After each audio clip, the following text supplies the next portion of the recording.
काळलो अण्णा नाही दुकाळलो अण्णा पर्यामान जनार्दना पर्यामान जनार्दना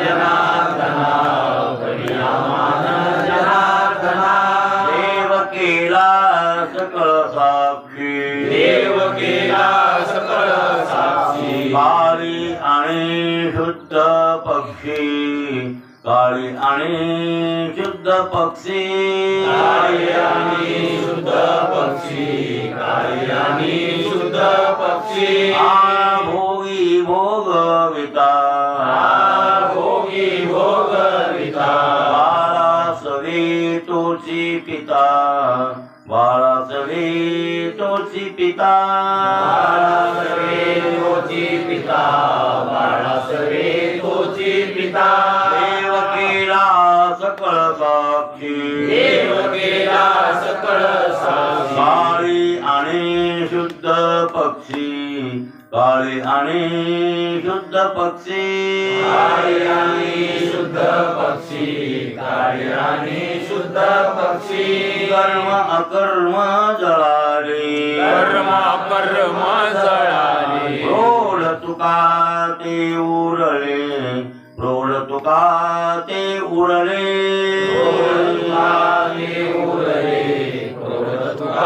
ते उरले देव केला सकळ साक्षी देव केला सकळ साक्षी काळी आणि शुद्ध पक्षी काळी आणि शुद्ध पक्षी काळी आणि शुद्ध पक्षी काळी आणि शुद्ध पक्षी प्रस्तुत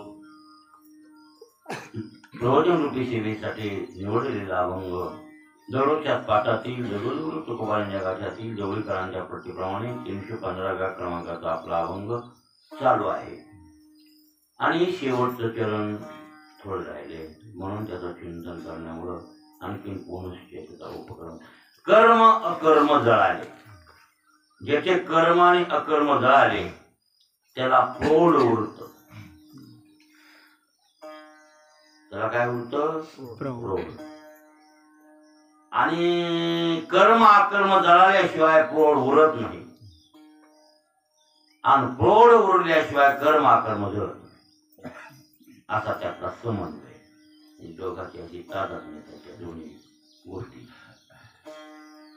मग कर्म अकर्म विकर्म हे कशाने जळाले ज्ञाना बरोबर आहे राहिलेलं किंचित निरीच्छ प्रारब्ध ते भोगून संपलं परीच्छा प्रारब्ध इच्छित प्रारब्ध हे विचारानं नष्ट झाले संचित ज्ञानानं जळालं आणि क्रियमान बंद पडलं आता काय शिल्लक राहिलं आता काही नाही न शिल्लक जर नाही कर्म राहिलं तर जन्म नाही जन्म तर मूळ कर्मात आहे जन्माचं मूळ कुठे आहे कर्मात आहे जन्म म्हणून कर्मातच आहे बरं म्हणजे कर्म संपलं का मग बुद्धी संपली कारण का ते कर्मच अज्ञानातून घडत असते ना त्या कर्माचं मूळ कारण अज्ञान आहे आणि अज्ञान नष्ट झाल्यावर त्या अज्ञानाचं कार्य बुद्धी ती बुद्धी गेली बुद्धी गेली मग बुद्धीत त्या वासनाधिक कामाधिक क्रोधाधिक हे विकार निघून गेले मग वासनाही शिल्लक नाही कर्मही शिल्लक नाही बुद्धी शिल्लक नाही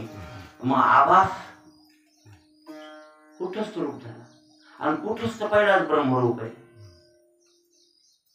अशा प्रकारे ते प्रौढ तत्व त्याला म्हणतात प्रौढ प्रौढ म्हणजे श्रेष्ठ प्रौढ या शब्दाचा अर्थ काय होतो असे ती काल गुणाच्या प्रसंगानुसार तुम्हाला ओवी सांगितली होती ना ती प्रौढ असे प्रौढ शब्द काही बऱ्याच ठिकाणी येतात ज्ञानेश्वरीत क्वचित ठिकाणी येतो प्रौढ शब्द म्हणून ऐके अर्जुना सांगा जैसा विस्फुलिंग लागे इंधना मग तो प्रौढ झालिया त्रिभुवना जाळू शके मग तो मोठा झाला अग्नीची तिथं अग्नीचं श्रेष्ठ रूप नाही घ्यायचं विशेष रूप घ्यायचं मोठा रूप घ्यायचं विस्फुलिंग हे जरा थोडस लहान रूप आणि प्रौढ म्हणजे तिथं मोठं छोटं रूप घ्यायचं तिथं ते अर्थ मागच्या अन्वयावरून घ्यावा लागतो काल सत्वगुणाच्या बाबतीत ते प्रौढ शब्द वापरला मग सत्वगुणच मोक्ष देण्याला जीवाला बंधातून सोडण्याला समर्थ आहे रजोगुण तमोगुण हे बंधाला कारण आहे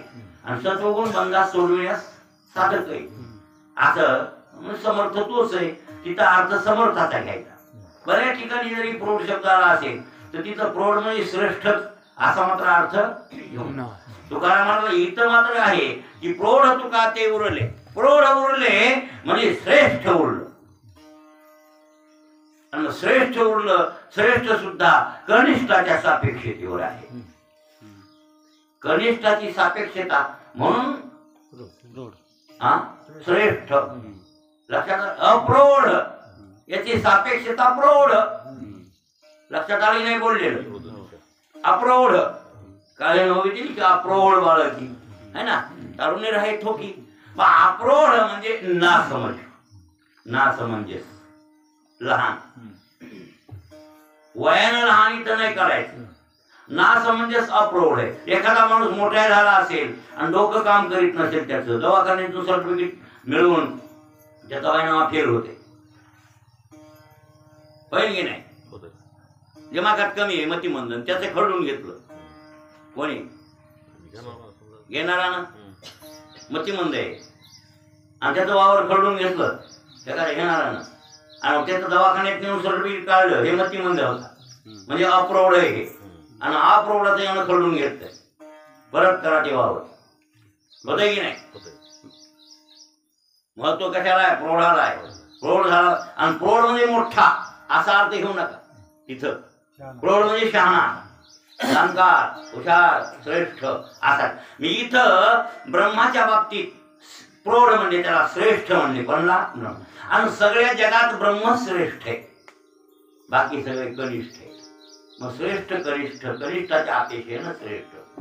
मग चला चला आभास आणि कुठस्थ या दोघात श्रेष्ठ कनिष्ठ भाव आहे की नाही.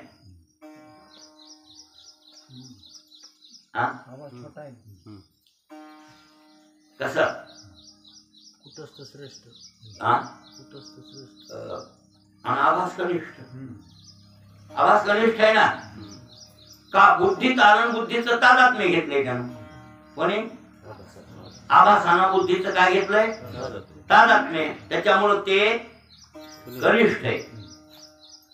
आणि याला बुद्धीचं तादात्म्य नाही. या कोणला खरा कुठं कुठं तादात्म्य बुद्धीचं. मग बुद्धीचं तादात्म्य नसल्यामुळं त्याच्यावर त्या आभासावर हे श्रेष्ठ. चला आत्मा आहे अनात्मा नाही. आभास तादात्म्य घेतलं त्यानं म्हणून तो अनात्मा झाला. तादात्म्य घेतल्यामुळे अनात्मा आणि तादात्म्य सोडलं की आत्मा.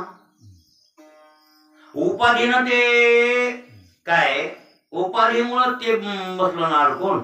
वास्तविक त्याचं कुठस्थाचं एकच स्वरूप आहे. आभासाला तरी कुठं काय सुख दुःख आहे. आभासाला सुख दुःख नाहीत ना. सुख दुःख बुद्धीचा धर्म आहे. ते सुख दुःख बुद्ध आभासानं आणि आपल्या माथ्यावर घेतले. खरं तर आभास निर्विकारच आहे. का त्याचं कुठस्थ जर निर्विकार असेल तर मग आभासही निर्विकारच आहे. आभासाला तरी कुठे विकार येतं पण नाही. बुद्धीचं तादात्म्य घेतल्यामुळं कनिष्ठ दर्जा आला आणि ज्याला तादात्म्य नाही ते श्रेष्ठ दर्जा. कनिष्ठ म्हणता येईल पण अनात्मा कसं म्हणता येईल. अनात्माच आहे ना. तो कवा बुद्धीचं तादात्म्य घेतल्यामुळं चेतन आहे ते. बुद्धी अनात्मा आहे. आभास अनात्मा कसं म्हणता येईल. हो बाबा पण तादात्म्य घेतल्यामुळं तुम्हाला भास आहे. घटाकाश का नाव यावं. घटाच्या आकारानं आलं याचा अर्थ आकाश आलं नाही. घटाची उपाधी द्यायला लागली. त्यानं उपाधी धरली नाही. आकाशानं उपाधी धरली काही तर मठाची कशाची याचा इथं आकाश आहे. याला तुम्ही हे बांधकाम केलं आणि तुम्ही बांधकाम केल्यामुळे त्याच्यात आकाश तो पहिलंच होतं. मग ते तुम्ही बांधकाम केल्यामुळे त्याच्यात आकाश आला म्हणून त्याला म्हणले मठ आकाश. मग ही उपाधी त्यानं धारण केली आकाशानं का ती लागली आहे. तशी आभासानं उपाधी लावून कुठे घेतली बॉम्बलायला. ती बुद्धी तयार झाली आणि त्याच्यात ती मला त्याचं प्रतिबिंब आलं त्या कुठे असतात अशी भानगड आहे ना. तिथं कुठं त्याला विकार नाही खरा तर पण त्यानं पुन्हा लावून घेतला आणि लावून घेतल्यामुळे लोकांना असं वाटायला लागलं की महाआकाश होतं ते मठाकाश झाला. आता महाआकाश म्हणजे मोठं आकाश होतं आता छोटं झालं ना मठाकृतीनं. म्हणून त्याला मठाकाश म्हणले. असं नाही. चला आता हे कनिष्ठ श्रेष्ठ दर्जा लक्षात आला तुमच्या. हे कनिष्ठ त्याच्यामुळे म्हणावं लागलं, ह्याला श्रेष्ठ म्हणावं लागलं. आता जरा ईश्वराकडे झाला. ईश्वर बरं काय म्हणजे माया अधिष्ठान चैतन्य ब्रह्म. माया अधिष्ठान चैतन्य कोण? ब्रह्म. आणि त्या ब्रह्माचा मायेत आभास, त्या आभासाला म्हणतात ईश्वर. बरोबर आहे ना? मग त्या ब्रह्माचा आभास ईश्वर आहे ना, त्या शुद्ध ब्रह्माहून कनिष्ठ आहे, खालच्या दर्जाचे. लक्षात आलं? ते कसं आहे? हा निकृष्ट आहे. ते निकृष्ट. कोणतं निकृष्ट आहे? ईश्वर. म्हणजे तसं तर माया निकृष्ट आहे. माया सुद्धा त्याच्याहून निकृष्ट आहे का त्याच्या ताब्यात राहती म्हणून. आणि तिच्याहून ते श्रेष्ठ आहे. कोणतं? ईश्वर. तिच्याहून ते ईश्वर श्रेष्ठ आहे पण ब्रह्माहून निकृष्ट आहे ना. शुद्ध ब्रह्म कसा आहे? ते निकृष्ट आहे. म्हणजे खालच्या दर्जात आलं का त्याला उपाधी मायेची लागली. मग उपाधीने युक्त असल्यामुळे ते शुद्ध ब्रह्माहून निकृष्ट झालं. ते निकृष्ट. निकृष्ट म्हणजे कनिष्ठ, जरा खाल्लं, अलीकडलं. लक्षात आलं काय? कमी दर्जाचं. आणि मग शुद्ध उच्च दर्जाचं कोण आहे? शुद्ध ब्रह्म. असं शुद्ध स्वरूप. आणि ते शुद्ध स्वरूप तुकाराम महाराजाला उरलं. प्रौढ या शब्दाचा अर्थ कळला? तुकाला काय उरलं? तुका ते प्रौढ उरले. म्हणजे प्रौढ तुका ते उरले. म्हणजे तुकारामाला प्रौढ शिल्लक राहिले. याचा अर्थ शिल्लक राहिले नाही, तुका प्रौढ झाला. आता शिल्लक राहिले म्हणल्यावर पुन्हा आणखीन तुका प्रौढ होऊन वेगळा आता नाही झाला. असा भावना इथं द्वेष खपत नाही. तुका प्रौढ होऊन काय झाला? मला आता काय उरलं? प्रौढच उरले. म्हणजे ब्रह्मच उरले. म्हणजे ब्रह्म उरले याचा अर्थ तू ब्रह्म होऊन वेगळा आहे असं मात्र समजू नका. इथं आता तुकाच प्रौढ झाला. अप्रौढ आतापासून तुका अप्रौढ होताही नाही भाऊ. आता तुका कसा झाला? प्रौढ झाला. म्हणजे खरा शहाणा झाला तुका. मग तुम्ही केव्हा प्रौढ होणार? तुम्ही प्रौढ. आणि एवढ्या खटपटा ही गणेश चतुर्थी, संकट चतुर्थी, एकादशी हे लोकांना कळलंच नाही काय करायचं. कळणं म्हणून तर माणसाला आधी लागायला कशाच्या. आणि काही त्या ईश्वराला मोठं समजून आपण ना कनिष्ठ समजून विनाकारण त्याला फळं मागायले आणि पुन्हा जन्म म्हणून भोगत बसायले. हे लोक. पण ह्या आज्ञानेला असं सांगावं लागतं धरा. एखादं धरीत जा, संकट चतुर्थी धरीत जा, तुमचं सकट निवारण करेल. नादी लावायला की गुलून मुलून. हा गुलून मुलून नादी लावायचे. काही नाही बाबा. औषध प्यायला साखर द्यावं लागते. तसं गुळ द्यायशिवाय कसं ते सुकर. असे गुळ दिलाय वेद माऊलीनं. कोणी? वेद माऊली. हो, ही वेद माऊली उपासना कांड सांगणारी, कर्मकांड सांगणारी वेद माऊली. आणि त्या वेद माऊलीनं लेकर आपण लेकर तिथे नाही काय म्हणून म्हणजे ना आहे तापासून काळी ती तर देऊन वाढवते नाही श्रुती परोती माऊली. सगळ्या जगाची आई श्रुती वेद. वेद आई आहे आणि तिला कळतंय आपली. तिला वाटतं ही लेकरं वाया जाऊ नये, काढावी बाहेर असं तिला वाटायला लागलं.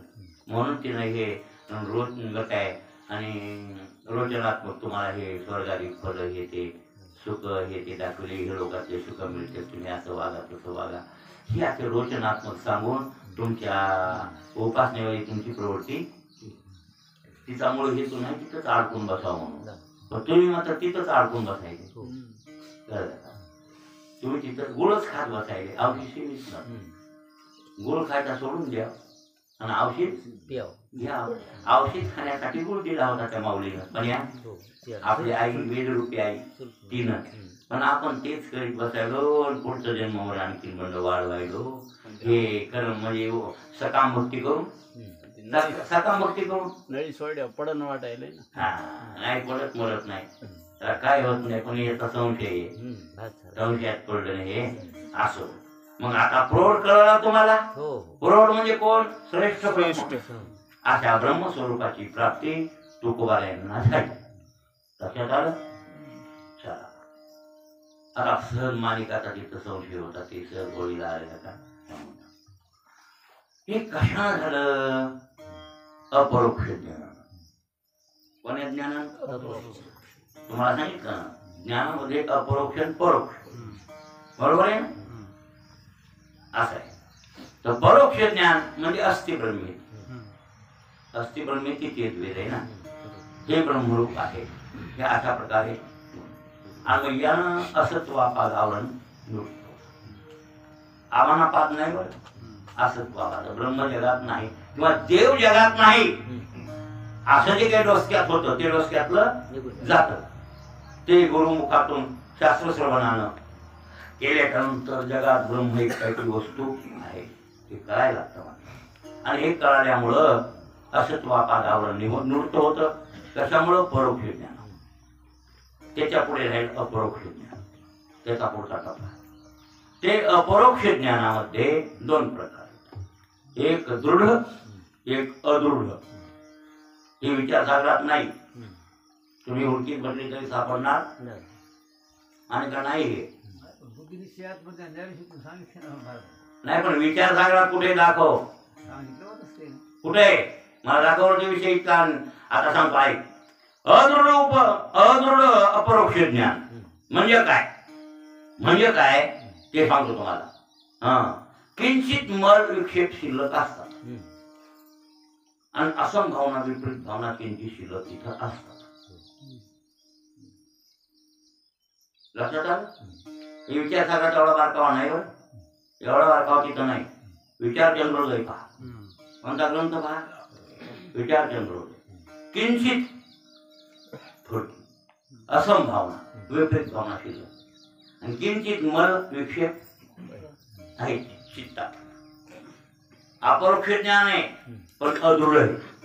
कसं आहे? आणि असा अदृढ अपरोक्ष ज्ञानी बरेच लोक आहेत, बरेच लोक आहेत. हो. मग त्याच ते मग ती केव्हा पूर्ण होतं बरं काय? ती पूर्ण म्हणजे कळलं का? पूर्ण म्हणजे ते पक्क. अदृढ पक्क, दृढ पक्क नाही बरं, अदृढ पक्क.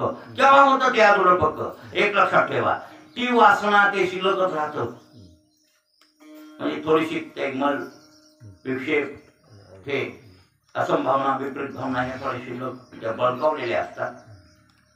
आणि मी ब्रह्मरूप आहे असे वाटायला म्हणजे तिथं दुय्यम स्थिती, पक्का निश्चय नाही. म्हणून तुकाराम महाराज म्हणले मरणाची सुटली काय विचारे पण या निश्चय. काय मरणाची सुटली काय हो? सुटली कशानं? विचारे. कोणी विचार? आत्मा अनात्म विचार. आत्म काय ना अनात्म काय या विचारानं काय सुटली. पण निश्चय काय झाला पाहिजे त्याबद्दल? निश्चय. म्हणजे एवढा निश्चय पक्का नाही त्याचं नाव आहे अदृढ अपरोक्ष. लक्षात आलं? आणि हे अदृढ मग का होतं असं? त्याचं कारण एक आहे, भेदवादी पुरुषाची संगत आणि पामर लोकांची संगत. मुमुक्षून केली की माणूस तिथं थांबतो. कुठे थांबतो? अदृढ मध्ये थांबतो. त्या भेदवादी लोक सगळं असतात. पुन्हा श्रुत्या अधिक काही काही निर्णय श्रुत्यामध्ये भेदवादी काही वाक्य आहेत ना भेदवादी, ते पुन्हा वाचल्यामुळं. म्हणून तर साधकाला वेदांत शास्त्रच मान्य आहे. बाकीच्या शास्त्राचे डोसकं घालायचं नाही. बाकीच्या शास्त्रात डोसकं घातलं तर गोंधळून गेल्याशिवाय राहत नाही. मग तिथं अदृढता निर्माण होते. जास्त पक्की होते अदृढता. नाही हो खरंच हे शास्त्र दाखव नाही. मग ती भेदवादी पुरुष म्हणजे निंबार्काचार्य सुद्धा, रामानुज सुद्धा, मध्वाचार्य सुद्धा, हे मुद्राभक्ती करणारे लोक आहेत काय? हे भेदवादीच आहेत. आणि ह्या भेदवादीची संगत केली, त्याच्या संगत गेलं भजनाला बोलणार. कशाचं शुद्ध ब्रह्मन आपण एक असतो काय? याला का ती देव आहे आपण बघताय अशी भक्ती तू कर. असं म्हणल्यामुळं ती अपरोक्ष ज्ञान दृढ व्हायचं सोडून अदृढ होतं. लक्षात आलं का मानिका? आणि मग अदृढ झाल्यामुळं तिथंच ते थांबती बुद्धी. ते पक्का निश्चय तिचा नसतो. म्हणून थोडे किंचित मलबी शिल्लक असतो, किंचित विक्षेप शिल्लक असतो, किंचित असंभावना विपरीत भावना शिल्लक असतात. मग तुम्ही म्हणाल हे काय वाया जाते का ज्ञान ऐकल्यामुळे? आता असंच ऐकलं आम्ही अदृढ आहे आणि तुमचं आमचं अदृढ आहे असं गृहीत धरा. आता तुमचं कुठपर्यंत आहे तुमची तुम्हाला माहित आणि आमचं कुठपर्यंत आहे आमची आम्हाला माहित होई नाही का? कळतंय या मध्ये? कळतंय का तुम्हाला? का तुमचं मला कळतंय? ज्याचं त्याला माहिती. मग आपण असंच जर तिथंच राहिलो तर निश्चित वाया जाईल का? वाया जात.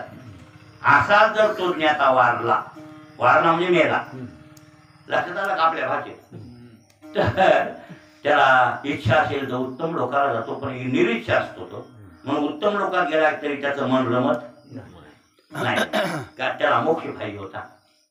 मला ठीक आहे आला प्रत्यय आहे, किंवा मला ठीक आहे आला ह्याला आपण काय काय उपजला अंतर आहे, अंतराय नावाचा दोष निर्माण झाला. काय करावं नाविलाजे, मला मोक्ष मिळवायचा होता पण नाही मिळाला.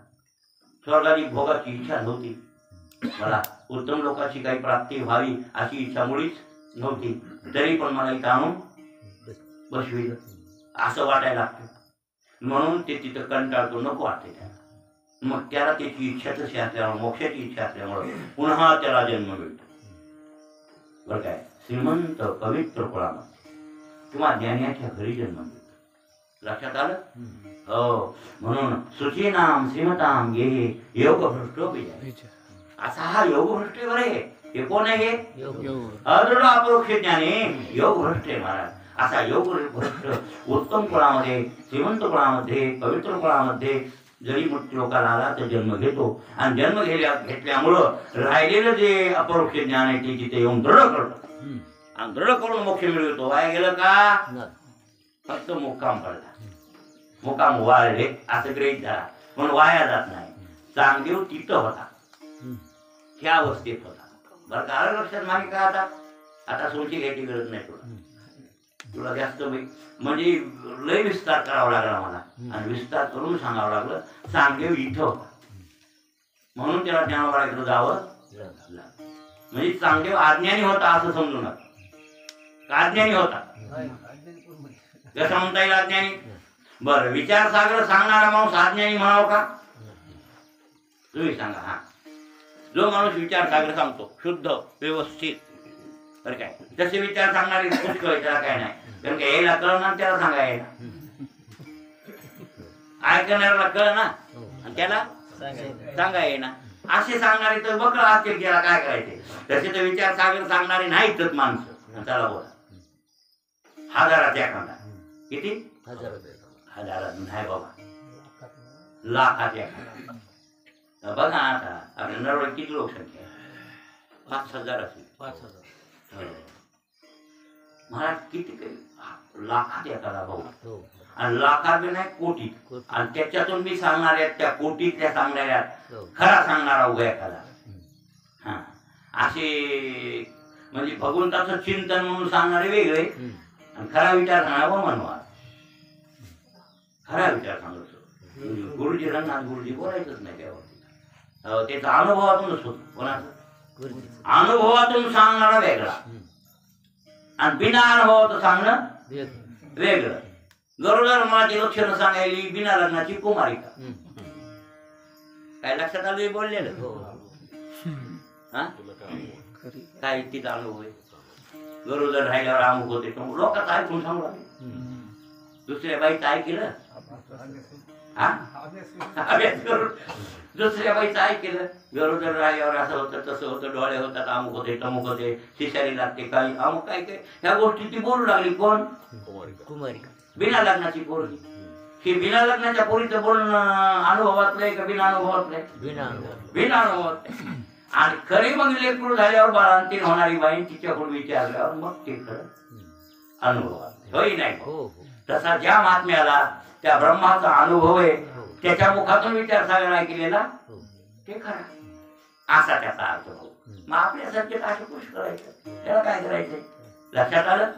मग हे विचार सागर सांगणारा माणूस सहसा असा अभ्यास असल्यावर तो ज्ञानी का अज्ञानी म्हणणार तुम्ही? ज्ञानी, ज्ञानी म्हणणार. तरी अदृढ की दृढ? अदृढ. मग अदृढ असेल तर त्याला ते दृढ करण्यासाठी सद्गुरूकडे जाऊ. मग चांगदेव आता ज्ञानी होते का अज्ञानी होते? अदृढ ज्ञानी.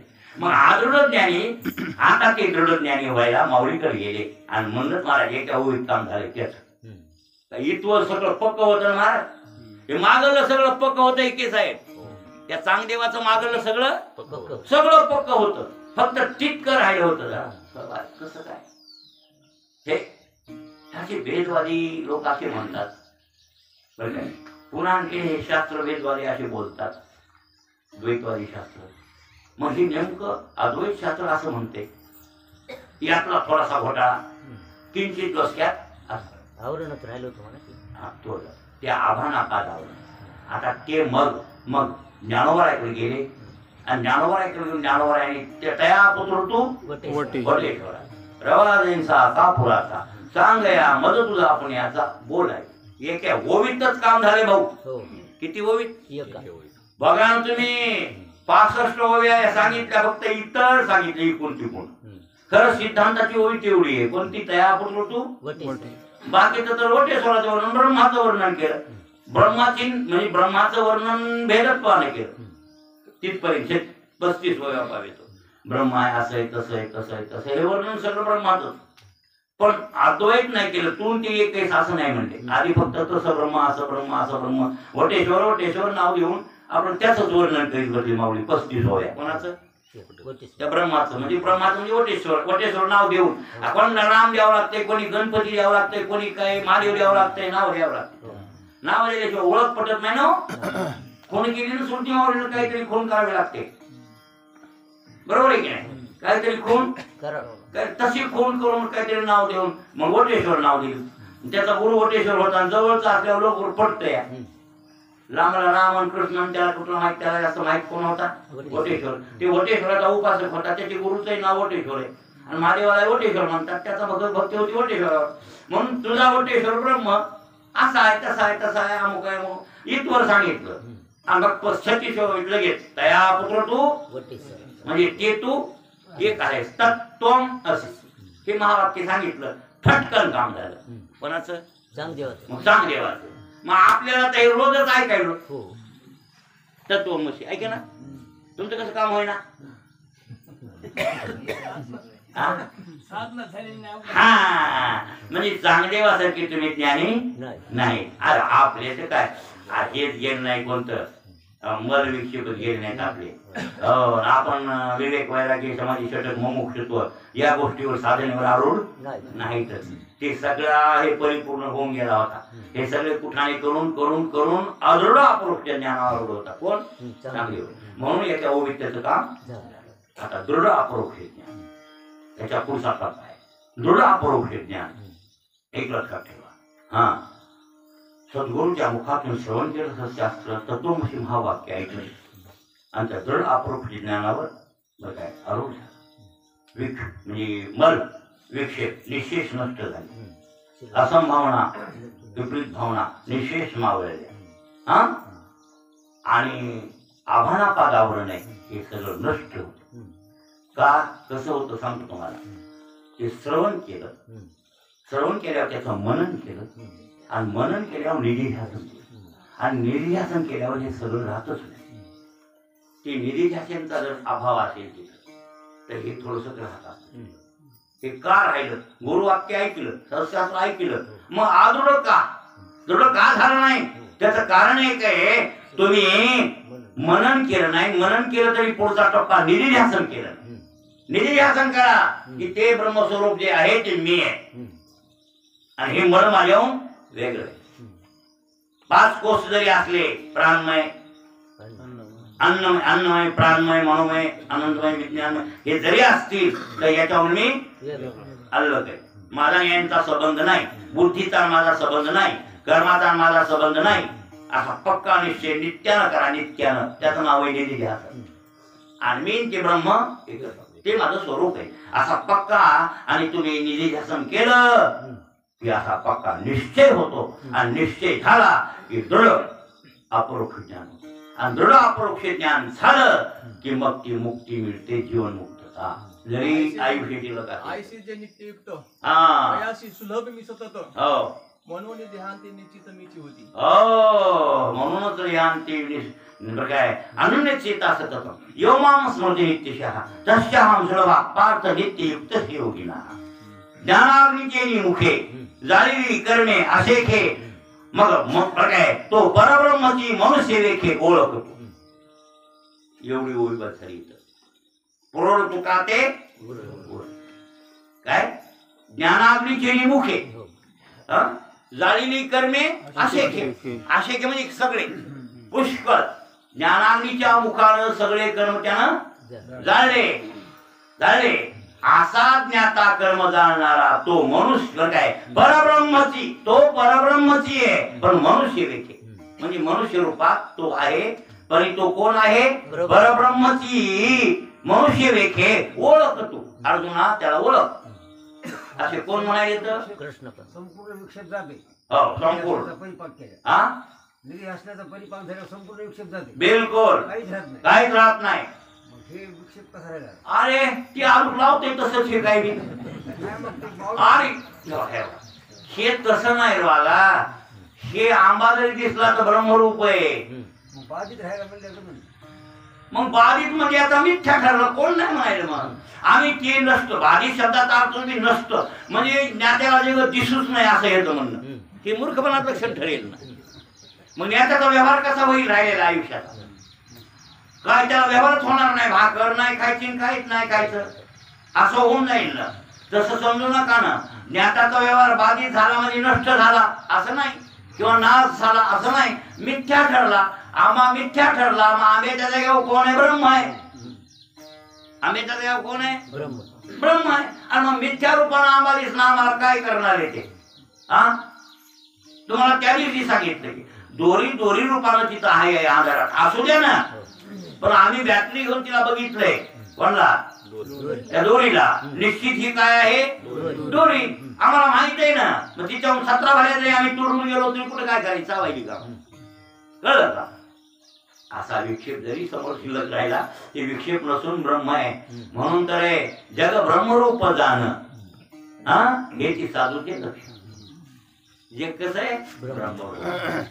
मग काय करते ते दिसणारा विक्षेप. याचा अर्थ ज्ञात्याला जग दिसू नये असा अर्थ घेऊ नका तुम्ही. ज्ञात्याला जग दिसतंय. ज्ञात्याला जग जरी दिसलं तर जसं दिसतंय तसं समजित नाही.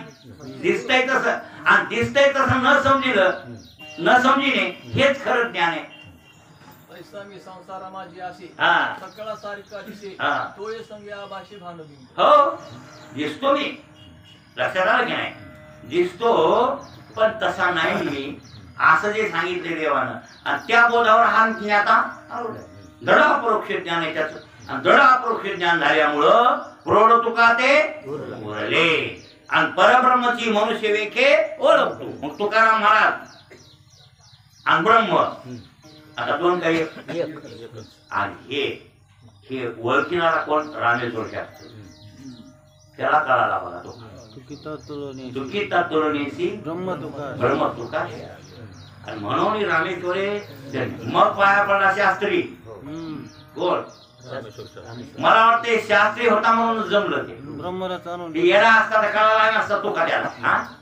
ब्रह्मालाच लिहून घातलं गेलं ना. मग अहो तसं नाही.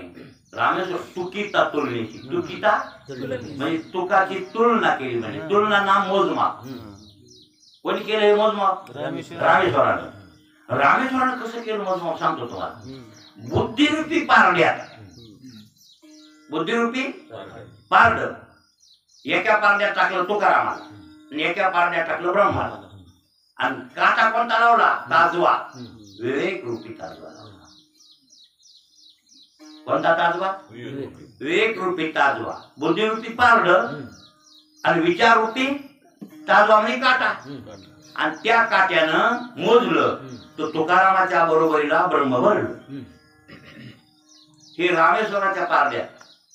आपल्या पारड्यात नाही. आपल्या पारडच आहे पण दुसरं मोजायचं. आपलं पारड आपलं काय दुसरं मोजाय कापूस मोजाय एकच मोजायचे काय मोजायले किती क्विंटल. नाही माणसं शेतकरी लय दंगा शेतकरी लावलं ते दिसे. काय लय गणित करते. एक मिरची आमचीला 5,000 बुडे. किती 5,000. अहो एक झाडाला 1/2 किलो मिरच्या म्हणल्या ते किती व्हायचं मोला ते लावणार गणित इतक्या मिरच्या इतक्या एवढा भाव लागला इतके रुपये हा मग काय हरकत नाही बांधायला बसा बोल तिकडं बसला पुन्हा त्या मिरच्याला रोग होऊन बांधेला कर्ज बापाला मिरचीचं राहतच गेलं आपला धंदा या जमला काय आणि होय हो महाराज काय लोक येणे आता मी शेतातूनच आलो महाराज इतका नाही बाबा अशी मेहनत करायची निर्मळ ठेवायचं काळी कसपट कुंडार जमलंच नाही आपल्याला हे नाही कसं होतं भाऊ वावरात कुंडार हराळ होती का काटाळ दिसत होता जोडपाट तुम्हाला वाटतंय काय इतकं तिथं राईटच होतं महाराज पण इतकं मोजीत नव्हतो काय लोक तुमच्या झाडाला मला माहित नाही ते मोजून आलं आता तर मोबाईल मध्ये काढायला टाकायला मोबाईल ना साहेब एक बोल मध्ये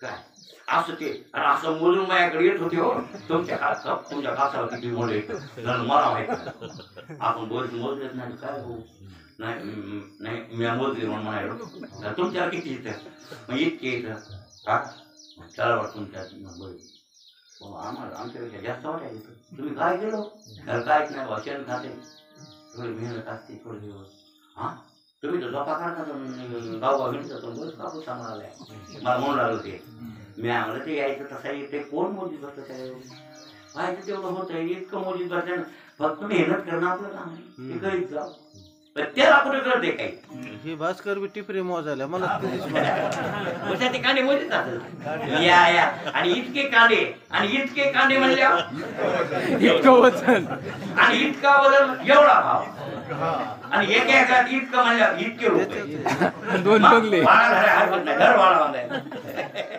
असा धंदा आहे बघा या संसारिक लोकांचा काय महाराज ते आपल्या बुद्धिरूपी पारड्यात विषयाचं फक्त मोजमाप कशाच विषयाचं ते अविवेकाचं ताजो आहे आपला ताजो आहे पारड बुद्धीच आहे रामेश्वराचं पारड कशाचं होतं बुद्धीच रामेश्वर शास्त्रीच आणि आपलं पारड कशाचं आहे बुद्धीच आहे पण त्यानं काटा लावला होता विचारात आणि तुमचा काटा कायचा आहे हा विचाराचा काटा आहे मग त्या विचाराच्या काट्यानं मोजलं तुकाराम महाराजाला त्यानं तर तुकिता तुलनेशी ब्रह्म तुकाचे आले आणि म्हणून रामेश्वरे चरणी मस्तक ठेवले महाराज कमाले काची रामेश्वर शास्त्री त्याला कळाले तुकाराम महाराज आणि कळाले म्हणून शरण गेला विचार हो आणि खरा शास्त्री होता ते नावाचा शास्त्री नव्हता नावाचे शास्त्री आता बक्कळ आहे नावाचे शास्त्री रिकामे बक्कळ जगात झाले तर स्वतःला शास्त्री म्हणून नाव बी टाका म्हणाले ते मनानं म्हणाले तर शास्त्री घ्या म्हणून शास्त्री टाका पदवी असं आणि महाराज नाही रामेश्वर खरा शास्त्री महाराज ते आभानापाद आवरण थोडं विश्लेषण करा थोडं सुधारणसाठी कळण झालं असं तो आपण कळालं थोडं आम्हाला हे कसं असं तो हे असं ते असं वाटायला हा पण आभानापाद थोडं ब्रह्माचं भान नसणे म्हणजे ब्रह्मन मी एक अशा भानावर बोधावर नसणे आभानापाद म्हणजे बुद्धी तसं भान मी ब्रह्मरूप आहे ही भावना नाही कळलं आणि हे आभानापाद आहे बुद्धीमध्ये मी ब्रह्मरूपच आहे लक्षात आलं असं भान व्हायला पाहिजे अशी स्मृती व्हायला पाहिजे असा पक्का निश्चय व्हायला पाहिजे असा निश्चय नसणे त्याला म्हणतात आभानापादावर आता हे विचारता काय का तर विष्णू इतकुशात काय करत आणि हे 5 दिवस झाले पाठ जर चाललाय डोक्याला वाटत काय लागलं की काय आता आजच्या दिवसच गडे उद्या सोपा अभंग आहे उद्या काय अवघड नाही उद्या कथा सांगता येते लक्षात आलं का आजपासून हे आता ब्रह्मज्ञानाचा कळस अध्याय म्हणा की आता ब्रह्मज्ञानाचा कळस अध्याय 15वा तसा ब्रह्मज्ञानाचा कळस दिवस आजचा अभंग महाराजांना अवघड आहे किंवा महाराजाचा अभंग तसा आहे की आता महाराज 15वा आलाय भगवद्गीतेचा 15वा अध्यायासारखा कळस आपल्या म्हणायचं असं महाराजच आवड बोलले त्या अभंगात म्हणून मला आवड विश्लेषण करून थोडंसं चिंतन करावं लागलं महाराज एकंदरीत तुकाराम महाराज बोधावर आहेत म्हणल्यापेक्षा ब्रह्मरूप आहेत आता तुकाराम महाराजाला आणि ब्रह्माला काही फरक राहिला नाही आणि म्हणून तुकाराम महाराज त्यांना त्याच्यामुळेच ईश्वर म्हणायचं, देव म्हणायचं. कोणला? सर्वज्ञ तुकोबा आहे. कसे आहे? बघा बघा, अहो सर्वज्ञ झटक्याला. जसं उदाहरणार्थ लक्षात आलं की नाही, आपल्या बुद्धीच्या संबंधामुळं देहात कुठं बी झालं, ती बुद्धी देहात व्यापक आहे ना. या देहात व्यापक आहे आपली बुद्धी. इथं उलसं बी टोचलं झटकून करतो नाही करत, बरोबर आहे. कनेक्शन दिलेले चुक मनात व्यापक आहे. त्या शरीरात ती बुद्धी व्यापक आहे. काही सहज खाली पायाला असं उलसं अडकू, बरोबर आहे. तसं ब्रह्मांडातलं एका काळी काही झालं कुठं, ती माया व्यापक आहे. ईश्वराची उपाधी माया आहे ना, ती व्यापक आहे आणि ती ज्ञानी आहे. माया शुद्ध सत्वगुणी आहे ना, ज्ञान आहे त्या मायेत. आणि आपली उपाधी अविद्या आहे, मलिन सत्वगुणी आहे. लक्षात आलं. आता त्या ईश्वराची उपाधी माया आहे आणि ती माया सापेक्ष व्यापक आहे. म्हणजे काही ब्रह्माच्या अंशावरती व्यापक आहे आणि जितक्या अंशावर व्यापक आहे तितकेच ईश्वर आहे ना. जिथं तिथं माया, तिथं जिथं माया नाही तिथं ईश्वरत्व भाव नाही. काही अंशावर मी एका अंश नसतो जगत, मी एका अंश नसतो. म्हणजे एका अंशावर माया हे जगत आहे असं देव बी म्हणजे भगवद्गीते असं वचन आहे ना.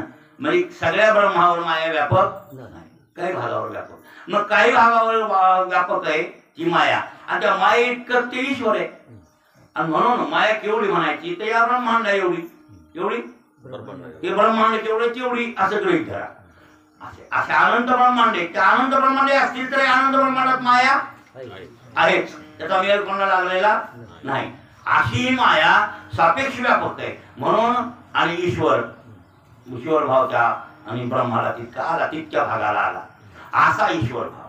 म्हणून ब्रह्मांडात कोण्या काळी कुठली काही होऊ झटकून ईश्वराला कळत, तेव्हाच कळत. त्याला सांगायची गरज अजिबात नाही. का?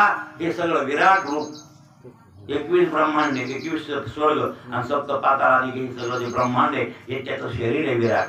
तटस्थ लक्षणात बोलायचं. कोणी लक्षणातून बोलायलो? हे असं हे त्याचं स्वरूप आहे. आणि या स्वरूपस्थ असल्यामुळं त्या ब्रह्मांडात कुठेही काही घडो ताबडतोब त्या ईश्वराला कळते. आणि असे ईश्वर रूप तुकाराम महाराज कळत. ईश्वर रूप म्हणजे मायेच्या उपाधीमुळे ईश्वर, मायेची उपाधी नसल्यावर ते खरं तर लक्षात शुद्ध ब्रह्म आहे. तुम्ही म्हणताल आता खाली आणलं महाराजाला, खाली आणलं नाही. महाराज या देहात आले जरी मनुष्य देहात तरी ईश्वर रूप आहे. का? ही देह उपाधी धारण केल्यामुळं ही उपाधी जर काढली तर ते ब्रह्म आहे. कोण? तुकोबा आहे. म्हणून तुकाराम महाराजांना ब्रह्मांडातलं कळतंय. हो तुकाराम महाराजाला हा हो चिंतामणी देवाला नुसती आठवण केली. कुठं? पुण्यामध्ये पिंपरी चिंचवडला. आणि सेवकाला सांगितलं तेव्हा गणपतीचा उपास होता ना. अरे म्हणजे तुकाराम त्याला देवाचा साक्षात्कार आहे म्हणून पांडुरंग त्यांच्या संग जेवतो असं काही ऐकू आता लय त्याची कीर्ती वाढली आहे. कसा तुकाराम आहे आपण घरी बोलून आणावं आणि त्याला पाहावं तरी खरं त्याच्याशी बातचीत करावी. आणि तुकाराम कसा की बघावं असं लक्षात कोणाच्या आलं? चिंतामणी लगेच एक शेवट बोलला, नोकर बोलला तिकडे देहूला जायची. इथून देहू 15 किलोमीटर. माझा तू नीट जा देहूला, तुकारामाला बोलून घे आणि तुकारामाला बोलून घे आणि त्यांना बोलून चिंतामणी देवाना बोलू दे म्हणा. त्याला माहित होतं मी बोलले म्हणल्यावर जगात त्याची प्रसिद्धी होती. भोवताले करे कोणाची? गणपतीचे उपासक आहे ते. त्याच्याकडे होतं काय? हा अजून प्रक्षज्ञान होतं काय त्याच्याकडे? सोमवार तुम्हाला जर मोक्ष मिळवायचा आणि दुसरं काही संकट पंकट असतील तर बघा. आणि हे संकट मी दैववशात येते तुमच्या बापाला चुकत नाही. गणपती एवढे आणि त्याचा बाप महादेव एवढे. गणपतीचा बाप महादेव आला तर तुमच्यावर येणारं संकट तुम्हाला चुकणार उग कल्पना आहे तुमची. कसं संकट चुकतंय वेळे? प्रारब्धवशात येतच असतंय ते उभा टाकतंय. कोण? पहिलं कर्म. ते कसं चुकल तुम्हाला? उगच कल्पना आहे, काहीच नाही. गणपतीचा बाप महादेव आहे, त्याच्या बापाला चुकलं नाही संकट, तुम्हाला कसं चुकल नाही? मोक्ष मिळवायचा आहे का? तुम्ही वारकरी संप्रदायाप्रमाणे एकादश सोमवार करा. यापेक्षा भानगडीत पडायचं नाही. आणि ते बी निष्काम करा. माझ्यावर संकट पंकट काय नाही, ते पांडुरंग संकट निवारण करतोय. कोण? पांडुरंग. ते सावरती गणपतीतलं पांडुरंग आणि पांडुरंग गणपती दोन आहेत. ते गणपती नाही, देवा तुझी. तुम्हाला वाटत असेल रोज मी इथं ओम श्री गणेशाय नमः म्हणजे हनुमान महाराज गणपतीचे भक्त आहेत. नाव येऊ नका. ते गणपती आमच्या वाकड्या तोंडाचा, आमच्या बारीक डोळ्याचा, पोटाचा, मोठ्या पोटाचा आमच्या नसणार नाही. श्री गणेशा कोण? ज्याच्यापासून सगळ्या जगताची सुरुवात आहे त्याच्यावर आमची दृष्टी असते. काय पडतात सगळ्या जगाची सुरुवात ज्याच्यापासून झाली असा आदिनाथ कोण? जगाचं मूळ कारण. आणि त्या जगताच्या मूळ कारणाला गण म्हणतात. प्रथम असा जे गण आहे म्हणजे गणपती, ते गणांचा पती, तो आमच्या डोसक्यात असतो. त्यावेळेला आम्ही त्याची वंदना पहिली करतो, श्री गणेशाय नमः. तुम्हाला वाटू देऊ नका की सोंडावाला गणपती, डोळ्यावाला गणपती, मोठ्या पोटावाला आणि ते आमच्या डोसक्यात आहे. आमच्या डोसक्यात नाही. ज्ञानोबाच्या डोसक्यात नव्हता. तुकाराम महाराजांच्या डोसक्यात नव्हता. गणपती होता पण ते गणपती नव्हता. देवा तुझी असा गणपती होता. ज्ञानोबाच्या डोसक्यात, नाथांच्या डोसक्यात, तुकाराम महाराजांच्या डोसक्यात सुद्धा. हा नमीला गणपती माऊली सारखा. हा नमीला गणपती माऊली सारखा. पण कोणता गणपती? कोणता गणपती? पांडुरंगालाच बोलले ना नमीला. हा समान वाकड्या समजाचा, मोठ्या पोटाच्याला म्हणू नको. त्या आकाराला बोलू नका तुम्ही. तुम्हाला काल सांगितलं कृष्ण आकारण, राम आकारण, हे आकाराला आम्ही नाही ब्रह्म म्हणणार. आम्ही त्याच्या त्या स्वरूपाला मुळाला ब्रह्म म्हणणार. बरोबर आहे की नाही? असा थोडं बोध असल्यामुळं हे उपासना करणार आम्ही. काय ते कसं आहे, ज्ञानोत्तर भक्ती त्याशी सांगते, धनी दृष्टी लागो तुझ्या सगुणपणा जेणे माझ्या. बरोबर आहे ना. आमची पहिली शाळा आहे ना प्राथमिक शाळेत त्या लेकराला एकच म्हणाला महत्व आहे की नाही. मग उगं आता ग्रॅज्युएशन केलं म्हणजे एक जाऊ द्या काय केल्याचा बागा चित्तूरच गेलाच की तू. त्याला वाकडं लावू नको ना भाई. पहिल्या झाड्याला वाकडं लावू नको. पहिल्या झाड्यापासूनच तो गेला. आम्ही वाकडं लावे ना कोणला. पण तुम्हाला मोक्ष मिळवायचा असेल तर असल्या खुल्या कल्पना काढून टाका आणि जरा शुद्ध व्हा, चांगल्या डोक्याची व्हा. कोण्या डोक्याच्या लागी लागू नका. एकंदरीत महाराज मग सांगा तुकाराम महाराजाला बोल. आणि तुकाराम महाराज इथं बोलायला चिंतामण पिंपरीला तिथं कळायले. मग महाराज माणूस होते. हा ब्रह्मांडाचं कळत होतं त्याला. तो मनुष्य असा रिखा तरी आवडे, हा. तरी मनुष्यत्व तया न घडे. हा जैसे भानू बिंब न बुडे. ते महाराजांनी विचार केला चिंतामणी देव बोलवायला आपल्याला. माणूस यायचा येणार, पुन्हा देऊला त्याची वाट बघणार आणि पुन्हा त्याच्याबरोबर जायला उशीर होणार. त्यापेक्षा आपण निघालेलं बोलण्याचा काय मान आहे एवढा. त्याने आठवण केली की म्हणजे अपेक्षा त्यांची यावं म्हणून तुकारामांना निघाले. महाराज निघाले आणि ते दोघं वाट अर्ध्या वाटत. महाराजांना त्याला ओळखलं. चिंतामणी देवाचे नोकर नव्हतो. आपली ओळख नाही काय नाही. ते म्हणजे हो कुंकड चाले देऊला तुकाराम महाराजाकडं त्यांना बोलवायला. आणि ज्याला बोलवायला चालले ते मी तुकाराम चला. पण त्याच्याही लक्षात आलं याला कसं कळायला लागलं बोलवाय आलेला बोलवलं. काय माहित असेल पहिलं ते काही ठरलं असेल असंही वाटलं. गेले. बरं तिथं गेल्यावर तिथं त्याच्या बैठकीत बसले. मग त्या बामणीला विचारलं काकी काकी आहेत ना कुठे गेले चिंतामण देव काका. ते म्हणे देवपूजा करायला. थोडं थांबा. राम तिथंच बसा. मी पाणी लांबून पाणी दिलं आणि ते असं समजित होते ना पाणी. महाराज तिथंच बसले. त्याची पूजा होत. ते पूजा करताना पूजा करू लागलो. पूजा करता करता त्याच्या डोसक्यात आलं त्याचा होता बगीचा. आणि त्या बगीच्यात फुलं फळं अमुक ढमुक होतं. तिथे एक डोवर सदा येऊ लागले. ते कुपारी मोडून आणि ते फुलाचा धिंगाणा केला त्याच्या म्हणजे त्यानं काल चक्रीला गेल्यावर बघितलं होतं. आणि त्याच्या डोसक्यात तिथं आलं कथा पूजा करताना की आता पूजा झाल्यावर आणि जाऊ मळ्यात आणि त्या नौकराला बजावून सांगावं कुपाच्या नीट लाव माझा डोबळा यायला फुलाचा धिंगाणा करायला. हे कुठं लक्षात आले भाऊ पूजा करताना. आणि कुठे गेला म्हणून चिंतामण पूजेत होता मळ्यात गेला चिंतामण. हे सगळं चित्रण तुकारामाला कळलं. बघा किती हुशार आहे. आणि हे मग पूजा करून मग बाहेर सोहळ्यातून ओवळ्यात आला. बाहेर आल्यावर ती मग बामणीने म्हणली कोणीतरी माणूस बसले तुकाराम म्हणाले तुम्ही आलो असं तसं. हा तुकाराम विचारेल हो पुन्हा नोकर ते म्हणे मला अर्ध्या वाटत येऊ लागले. हा अर्ध्या वाटत भेट झाली. बरं हो ठीक आहे कुठे गेले. नमस्कार नमस्कार ते पाया पडले. त्याला फक्त असं केलं. कोणी बामण ते पाया पडले हे पण त्यानं कसं केलं सरळ मुंड खाली होते. खरं तर ह्यानं पाया पडायला पाहिजे होते त्याच्या. ते खरा महात्मा आहे. आणि तितक्यात मग तुकारामाला विचारलं कवा आले. ते म्हणजे तुम्ही मयात गेले तेव्हा. गटात फोडून टाकला यायचा सगळा. बोलला चिंतामण म्हणला काहीतरी झालं. हाय जरा थोडा नरमाईवर आला पण जेवताना पूर्ण नरमाईवर. अर्धा नरमाई इथं आला आणि अर्धा नरमाईवर पुन्हा आला गणपतीला जेव्हा आणा म्हणले होते. गणपती त्याच्या बापाला आला ना. तुकाराम महाराजाला बोलवावं लागलं गणपतीलाही बोलवावं लागलं आणि पांडुरंगालाही बोलवावं लागलं. दोन्ही देवायला हे न जीव घातलं आणि मग चिंतामणाला कळाले की तुकाराम महाराज ब्रह्मरूप. असं तुकाराम महाराजांचं होतं. म्हणजे तुकाराम महाराज ईश्वरा एवढे झाले. त्यांना ब्रह्मांडातलं काही कळत होतं. म्हणून प्रौढ तुका ते प्रौढ उरलं म्हणजे प्रौढ भेदानं शिल्लक राहिलं नाही. प्रौढ तुकाराम महाराज अभेद झाले. याचा अर्थ तुकाराम महाराजच प्रौढ झाले असा सिद्धांत आहे. अभंग संपला असं गृहीत.